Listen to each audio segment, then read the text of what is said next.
Hi friends, எல்லாம் நல்லா இருக்கிறீங்களா?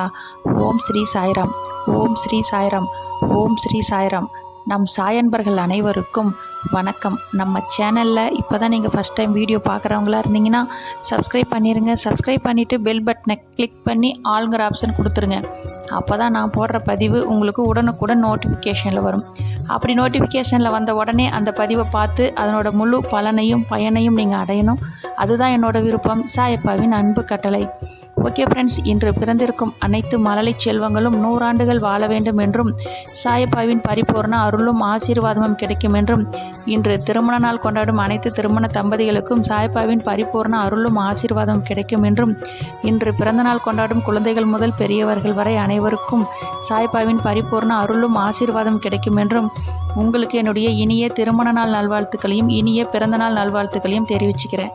இன்றைக்கி நீங்கள் எவ்வளோ சந்தோஷமாக இருக்கிறீங்களோ அதே போல் தான் என்றென்றும் இருக்கணும். இனி இருப்பீங்க. அப்படி தான் இனி உங்களை சாய்ப்பா வச்சுருப்பார். அதுக்கு நீங்கள் உங்கள் மனதில் ஒரு குறிக்கோள் எடுத்துக்கணும். அது என்ன அப்படின்னு பார்த்தீங்கன்னா, சாய்ப்பா வீடு கட்டி என் வீடு பாதியிலே நிற்கிது, அது மிக விரைவில் வாடகை வீட்டில் குடியிருக்கும் நான் சொந்த வீட்டுக்கு குடி போகும் அற்புதத்தை எனக்கு நிகழ்த்தி கொடுங்க சாய்ப்பா. அதே போல் எனக்கு பேங்க்கில் லோன் போட்டுக்கிறேன், அதுவும் கிடைக்கணும். வெளியில் கொடுத்துக்கிற அமௌண்ட்டும் என் கைக்கு மிக விரைவில் வரணும் சாய்ப்பா. அதுக்கு நீங்கள் தான் அற்புதத்தை நிகழ்த்தணும். இந்த கொடிய நோயின் தாக்கத்தை குறைக்கணும் சாய்ப்பா. இந்த அமௌண்ட் வந்தால்தான் பாதியிலே கட்டி நிற்கும் என் வீட்டை கட்டி மிக விரைவில் வாடகை வீட்டில் குடியிருக்கும் நான் சொந்த வீட்டுக்கு குடி போகும் அற்புதத்தை எனக்கு நிகழ்த்தி கொடுங்க சாய்ப்பா. என் மகன் மகளுக்கு திருமணம் தள்ளிக்கிட்டே போகுது, வயது மிகவும் அதிகாகிட்டே போகுது.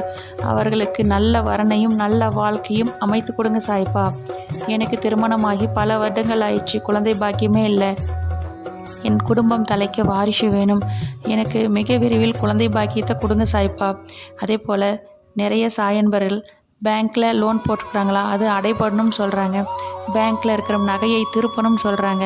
அரசாங்க உத்தியோகம் கிடைக்கணுங்கிறாங்க. இன்டர்வியூவில் செலக்ட் ஆகிட்டாங்களா, வேலைக்கு போகணுங்கிறாங்க. இந்த அற்புதத்தை அனைத்தையும் நிகழ்த்தி கொடுங்க சாய்ப்பா. அதே போல் நிறைய பேர் என்ன சொல்கிறாங்கன்னா, இந்த உடல்நல பாதிப்பில் ஐசியூவில் இருக்கிறாங்க, ஆப்ரேஷன் பண்ணிக்குது, இது போல் மிகவும் மனவேதனையில் இருக்கிறாங்க. இந்த உடல்நல பாதிப்பில் இருக்கிறவங்க எல்லாரும் மிக விரைவில் உடல் நலம் பெற்று மிக விரைவில் வீடு திருமணம் சாய்ப்பா. அந்த அற்புதத்தை நிகழ்த்தி கொடுங்க சாய்ப்பா. ஒரு சாயன்பர் வீடு விற்கணுமா, அவங்க வீடு விற்க மாட்டேங்குது. அவங்களுக்கு மிக விரைவில் நல்ல விலைக்கு நீங்களே ஏதாவது ஒரு ரூபத்தில் அந்த குடும்பத்தை காப்பாற்றுங்க. தினம் தினம் கடன்காரக தொந்தரவால் அந்த குடும்பம் வேதனையில் துடிக்குது. உங்களால் மட்டும்தான் அந்த குடும்பத்தை காப்பாற்ற முடியும் சாய்ப்பா. அவங்கள மிக விரைவில் அந்த வீடு விற்று கொடுத்து அவங்களை காப்பாற்றுங்கள் சாய்ப்பா. உங்களை மட்டுமே முழுமையாக நம்பியிருக்காங்க. இனி அனைத்தும் வெற்றியே. இன்றைக்கி நம்ம பார்க்க போகிற பதிவு ரொம்ப முக்கியமான பதிவுங்க. என்ன அப்படின்னு பார்த்தீங்கன்னா, இந்த பதிவை முழுவதுமாக கேளுங்க. கேட்டுட்டு ஓம் ஸ்ரீ சாய்ராம்னு சொல்லிவிட்டு கண் மூடி தூங்குங்க. நம்ம தவம் செய்தாலும் கிடைக்காதுங்க. பிறவி பயன்பெற உள்ளவர்கள் மட்டுமே இந்த பதிவை முழுசுமாக பார்க்க முடியும். அப்புறம் ஏன் பார்க்க முடியும் அப்படின்னு பார்த்தீங்கன்னா, நாம் இதில் ஒரு முக்கியமான ஒரு பொருளை பற்றி நான் உங்ககிட்ட சொல்ல போகிறேன். அப்படி ஒரு அற்புதமான இந்த பொருள் எப்படி நம்ம யூஸ் பண்ணணும், எப்படி அதை பயன்படுத்தினா உங்களுக்கு சிறப்பு அப்படிங்கிறத நான் பார்க்கலாங்க. இந்த பொருள் நம்மக்கிட்ட இருந்தாலே மிகப்பெரிய சிறப்புங்க. அந்த பொருள் அட்சய பாத்திரம், அப்புறம் அமுத சுரபி, அமுதம், கற்பக விருட்சம், காமதேனு, இது அனைத்தையும் விட மிகப்பெரிய பொக்கிஷங்க இது. அது என்ன அப்படின்னு பார்த்தீங்கன்னா ருத்ராட்சங்க. இந்த ருத்ராட்சங்கிறது நம்ம வாழ்வில் மிகப்பெரிய நன்மையும் வெற்றியும் பெற, நம்ம வாழ்க்கையில் பிறவி பயனையே நம்ம அடையணும் அப்படின்னா ஒவ்வொருவரும் நம்ம ருத்ராட்சம் அணியணுங்க. அப்படி அந்த ருத்ராட்சம் அணிவதனால என்னென்ன பயன் அப்படிங்கிறத முழுசாக பார்க்கலாம். ஒருவர் நம்ம 7 ஜென்மத்தில் தொடர்ந்து புண்ணியம் செய்து இருந்தால் மட்டும்தாங்க இந்த ருத்ராட்சம் நம்ம கழுத்தில் அணியும் பாகியமே நமக்கு கிடைக்கும்.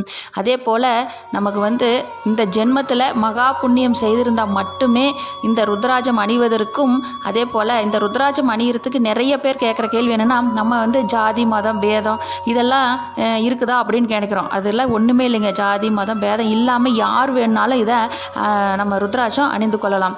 அதே போல் ருத்ராட்சத்தின் மகிமை என்னன்னு பார்த்தீங்கன்னா, இன்னும் பலரும் அதை உணர்ந்திருக்கிறோம். என்ன அப்படின்னு பார்த்தீங்கன்னா, ஆன்மீக நண்பர்களும் இதில் நிறைய இதை பற்றி நீங்கள் கேட்டிருப்பீங்க. நம்ம இதில் வந்து ருத்ராட்சம் அணிவர்கள் நம்ம தன் சொந்த குடும்பத்தில் பல சகல ஐஸ்வர்யங்களோட வாழ வைக்குங்க. மகா புண்ணியம் செய்தவர்கள் மட்டும்தாங்க ருத்ராட்சம் அணிய முடியும். நீங்கள் பாக்கியம் செய்திருந்தா இல்லை இந்த பதிவை முழுவதுமாக வாசிக்கிறோம் நான் கேளுங்க, கேட்டுட்டு அதனோட சகல ஐஸ்வர்யங்களையும் நீங்கள் பெறணும். அதுதான் என்னோட விருப்பம். ஏன் அப்படின்னு பார்த்தீங்கன்னா, இப்போ நம்ம ருத்ராட்சம் எப்போ அணியணும், எப்படி அணியலாம் அப்படின்னு நீங்கள் கேட்கலாம். அது வந்து எல்லா நேரத்துலையும் அணிந்துக்கலாம். எப்படி அணிந்துக்கிறது அப்படின்னு கேட்டால், நம்ம தண்ணி குடிக்கும்போது, சாப்பிடும்போது, தூங்கும்போது, அதே போல் பெண்களாக இருந்தாங்கன்னா அவங்க அணியக்கூடாது அப்படின்னு சொல்கிறீங்களா? கண்டிப்பாக உங்களுக்கு அந்த எந்த விஷயமும் இல்லைங்க. உங்களுக்கு மாதம் ஃபுல்லாகவே நீங்கள் அந்த 3 நாட்கள் எந்த பிரச்சனையும் இல்லை. அதே போல் இறந்தவங்க வீட்டுக்கு போகிறோம், நம்ம அதை கழட்டி வச்சிடணும் அப்படிலாம் எந்த ஒரு இதுவுமே இல்லை. அதே போல் நீங்கள் பெண்கள் அணிந்தால் அவங்களுக்கு வந்து கணவனுக்கு நல்லா தொழிலில் மேன்மை அடைங்க. அதே போல் வீட்டில் வந்து நல்ல மகாலட்சுமியோட லக்ஷ்மி கடாச்சரம் நிறைந்து இருக்கும். கண்டிப்பாக பெண்கள் ருத்ராட்சம் அணிய வேணுங்க. எல்லா காலங்களிலும் எல்லா நேரங்களிலும் நீங்கள் ருத்ராட்சம் அணிந்து இருந்தால் பாவமோ தோஷமோ கிடையாது. நம்ம வந்து ருத்ராட்சம் நமக்கு வந்து வேண்டிய அனைத்து நன்மையும் நமக்கு செய்யுங்க. அதே போல் நம்ம ஆன்மாவோட காவலன் மகா சக்தி வந்து அதில் நமக்கு வந்து பொருந்தி இருக்குது. ருத்ராட்சம் மனிதனை புனிதனாக்கி புண்ணியம் கிடைக்க செய்து பிறவி பயனை ஏற்படுத்துங்க. நல்லவர்கள், சுத்தமானவர்கள், காலை மாலை 2 வேளைகளிலும் ஆலயத்திற்கு செல்பவர்கள், அதே போல் இறைநாமத்தை சொல்லிக்கொண்டே இருப்பவர்கள், தர்ம நெறி தவறாதவர்களுக்கு வெற்றி நிச்சயங்க.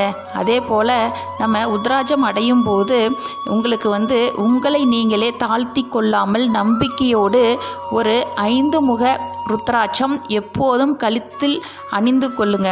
உத்தமமானது. எப்போதும் நீங்கள் எப்படி மருந்துக்கு பத்தியம் அவசியமோ அதே போல் ருத்ராட்சம் அணிபவர்களுக்கு மது அருந்துதல், புகைப்பிடித்தல், அதே போல் புலால் அசைவம் சாப்பிட்றது, இது போல் விஷயங்களை நம்ம வந்து கொஞ்சம் கொஞ்சமாக விட்டு விட வேணுங்க.